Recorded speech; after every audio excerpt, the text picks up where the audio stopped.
గ్రామ పంచాయతీల్లో ఉపాధి హామీ పథకానికి సంబంధించి రాష్ట్ర చరిత్రలో ఇప్పటివరకు ఎవరు చేయని విధంగా చిత్తశుద్ధితో గ్రామ సభలను ఏర్పాటు చేసి గ్రామ సభ రెజల్యూషన్స్ చేయడం జరుగుతుంది.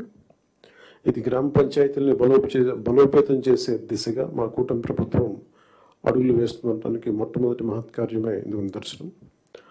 2014-19 మధ్యకాలంలో సుమారు 10,000 గ్రామాల్లో ప్రారంభించిన సాలిడ్ వేస్ట్ మేనేజ్మెంట్ ప్రోగ్రామ్ని ముందుకు తీసుకెళ్లాల్సిన అవసరం ఉంది.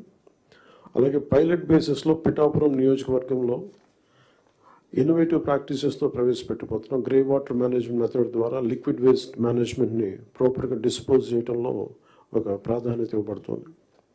స్వచ్ఛ భారత్ మిషన్ మరియు ఇతర కార్యక్రమాల కింద నిర్మించిన ఇండివిజువల్ హౌస్ హోల్డ్ టాయిలెట్స్ని ODF+ చొరవ కింద మెయింటైన్ చేయబడతాయి.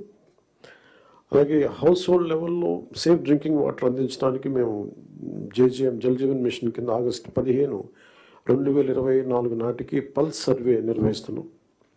ఈ సంవత్సరం గ్రామ పంచాయతీల్లో 5,40,000 functional house hold tap connections అందించాలి. 5,40,00,000 ఫంక్షనల్ హౌస్ హోల్డ్ ట్యాప్ కనెక్షన్స్ని అందించాలని లక్ష్యంగా పెట్టుకున్నాం. అలాగే అదనంగా రూరల్ రోడ్స్ ఏవైతే పూర్ కండిషన్స్లో ఉన్నాయో వాటికి ఇమీడియట్గా రిపేర్స్ చేయాలి. అందుకు ఈ ఆర్థిక సంవత్సరంలో 4,721 కిలోమీటర్ల మేర కొత్త రోడ్స్ని ఏర్పాటు చేయడంతో ప్రభుత్వం అన్ని చర్యలు తీసుకుంటూ ఉంది.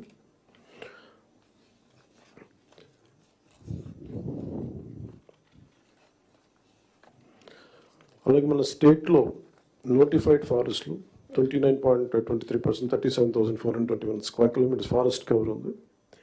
ఈ నోటిఫైడ్ ఫారెస్ట్కి బయట అదనంగా 10,221 స్క్వేర్ కిలోమీటర్స్ గ్రీన్ కవర్ ఉంది. చెరువు తీరాలు మన ట్యాంక్ ఫోర్స్ ఏరియాస్లో హిలాక్స్ పైన ఇన్స్టిట్యూషనల్ ల్యాండ్స్ మరియు పంచాయతీ ల్యాండ్స్లో కూడా ఎఫారెస్టేషన్ ప్రమోట్ చేయాలని చిత్తశుద్ధితోను. అలాగే గుంటూరు, కర్నూలు, వెస్ట్ గోదావరిలో కూడా డిస్ట్రిక్ట్స్ ఫారెస్ట్ కవర్ చాలా తక్కువ ఉంది. ఫారెస్ట్ కవర్ పెంచేందుకు స్ట్రాటజిక్ ఎఫారెస్టేషన్ ఎఫర్ట్స్ మీద ఫోకస్ చేయాలి. అందుకు ఫారెస్ట్ ఏరియాస్ని ప్రొటెక్ట్ చేయటం, బౌండరీ డిస్ప్యూట్ని సెటిల్ చేయటం, ఎన్క్రోచ్మెంట్స్, ఇల్లీగల్ యాక్టివిటీస్ నుంచి సేఫ్ గార్డ్ చేయడం ద్వారా ఫారెస్ట్ కన్జర్వేషన్ ఎఫర్ట్స్ చురుగ్గా మద్దతు ఇవ్వాలని అధికారులందరినీ కోరుకుంటున్నాను.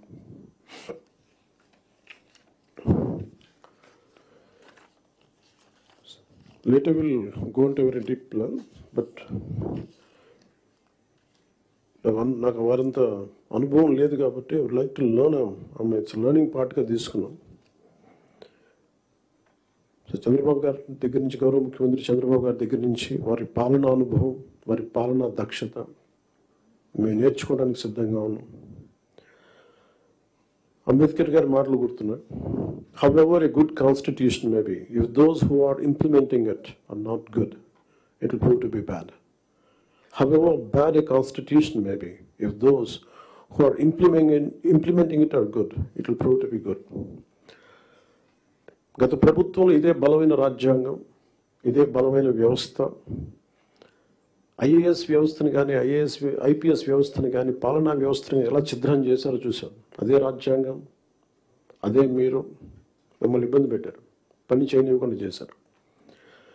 కానీ ఒక అనుభవజ్ఞులు, చంద్రబాబు గారు లాంటి అనుభవజ్ఞులు, పని చేయడానికి నేర్చుకోవడానికి సిద్ధంగా ఉన్న నాలాంటి వ్యక్తి, చాలా పరిపాలన దక్షత అనుభవం ఉన్న నా మంత్రివర్గ సహచరులు, మేమందరం కూడా ఈ రాజ్యాంగాన్ని కాపాడటానికి, వ్యవస్థలను బలోపేతం చేయడానికి ఉన్నాం. సో ఆయన అనుభవంతో మమ్మల్ని అందరినీ గైడ్ చేస్తాను నేను మనస్ఫూర్తిగా చంద్రబాబు గారిని కోరుకుంటూ ఉన్నాను. సో లాస్ట్ నాకు ఈ మాటలు చెప్పి నేను ముగిస్తాను. Doctor R.K. Sapro, professor of Punjab university public administration మీద ఆయన రాసిన పుస్తకాలు public policy in a contemporary పర్స్పెక్టివ్లో ఇది చెప్పి సెలవు తీసుకున్నాం. Political will was crucial for effective leadership and achieving meaningful progress. Without a strong commitment from leaders to drive and support necessary reforms and policies, even well-designed plans could falter. There is a need for leaders to not only articulate visions, but also to have the determination and resolve to translate those visions into action. So we are extremely committed to translate Honorable CM's Chandrababu Naidu Garu's vision into action. We are all committed for that. And I plead you and I expect you to extend your best efforts for this administration. ఇందాక అనగానే సత్యప్రసాద్ గారు చెప్పినట్టుగా any faults from our side, we want to be committed to people, we're going to bring an accountable governance. So మాలో కానీ మా మంత్రివర్గ సభ మా క్యాబినెట్లో కూడా ఏమైనా తప్పులు కనుక ఉండుంటాయి మా ఎమ్మెల్యేస్లో కానీ, please bring it our notice. We want to safeguard your self respect, we want to safeguard your integrity. మీ అడ్మినిస్ట్రేటివ్ ఈ ప్రాసెస్లో మా వల్ల మీకు ఒక అడుగు ముందు పడాలి తప్ప ఒక అడుగు వెనక్కి వేయకూడదు, ఇబ్బంది పడకూడదు. అలాంటి తప్పులు ఏదైనా ఉంటే మా తరఫు నుంచి దయచేసి తెలియచేయండి. Will correct ourselves. And also we expect you to bring out your best. This state has gone back by 20 years, 25 years, almost a decade back. State bifurcation నుంచి కూడా ఈ రోజు దాకా మేము నలుగుతానే ఉన్నాం. And this state's development is very essential for the integrity of this nation. ఎందుకంటే ఇక్కడ కనుక ఏమాత్రం కొంచెం సామాజిక రాజకీయ గొడవలు ఉంటే రాజకీయ మనకు దేశ సమగ్రత కూడా ఇబ్బంది కలిగే పరిస్థితులు ఉంటాయి. ఎందుకంటే చాలా బాధల్లో ఉన్నాం. 20 years we really suffered post bifurcation.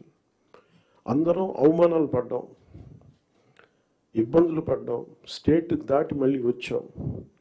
వచ్చిన తర్వాత కింద మీద పడి ఒక గవర్నెన్స్ ఏర్పడితే మళ్ళీ కాదు ఇంకో గవర్నమెంట్ వచ్చి రోడ్లు బోర్డర్లోకి రావాలంటే కూడా మమ్మల్ని అలౌ చేయని పరిస్థితులు, ఇవన్నీ తట్టుకొని దాటుకొని నిలబడి వచ్చాం.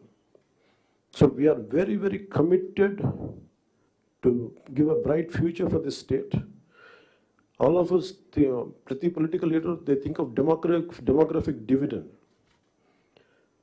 సో యువతలో మనకు శక్తి ఉంది అనుకున్నా కానీ యువతని ఎంత బలంగా దిశానిర్దేశం చేయాలనేది ఆనరబుల్ సీఎం గారు మేము మాట్లాడుకున్నప్పుడు ఈ స్కిల్ సెన్సెస్ ఒకటి చాలా ఎసెన్షియల్ అని. So we want you to be a part of it. ఆ స్కిల్ సెన్సెస్ సంబంధించి మీ సలహాలు సూచనలు చాలా చాలా అవసరం. అండ్ 2047 ఇండియా సూపర్ పవర్ కావాలి, నెంబర్ 3కి వెళ్ళాలి అనే భాగంలో ఆంధ్రప్రదేశ్ కూడా వికసిత ఆంధ్రప్రదేశ్ ముందుకెళ్ళాలంటే ఈ విషయంలో మేము ప్రభుత్వం అనుకున్న కార్యక్రమాలన్నింటిలో కూడా మీరు మొత్తం సలహాలు సూచనలు ఇవ్వాలని మనస్ఫూర్తిగా తెలియజేసుకుంటూ ఇక్కడికి వచ్చిన ఎమినెంట్ డిస్ట్రిక్ట్ కలెక్టర్